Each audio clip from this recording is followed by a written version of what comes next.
Karachi boat club में हुआ indoor rowing का मुकाबला। 11 स्कूल के तलबा तालिबात ने खूब जोर लगाया।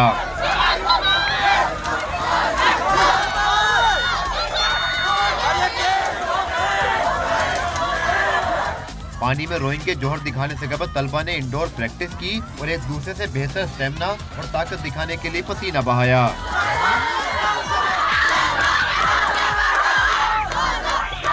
तलबा का कहना है कि मेन इवेंट से कबल भरपूर तैयारी का मौका मिला।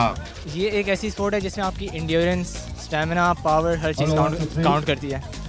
तो अगर आप इसमें अच्छे होंगे तो आप बाहर वाटर रेगाटा में आप उससे भी अच्छे होंगे। काफ़ी इंटेंस रेस होती है एंड काफ़ी ट्रेनिंग करनी पड़ती है इसके लिए। सालों से लोग सुबह शाम हम बोट क्लब पे आते हैं और हम ट्रेनिंग करते हैं इसके लिए। 1 फरवरी से कराची में शुरू होने वाली इंटर स्कूल रोइंग रेगाटा में अच्छी कारकर्दगी दिखाने वाले तलबा को जून में भारतीय शहर चेन्नई में होने वाली रीजनल एमेचर रोइंग और जुलाई में सिंगापुर में होने वाले रोइंग इवेंट में शिरकत के लिए भेजा जाएगा।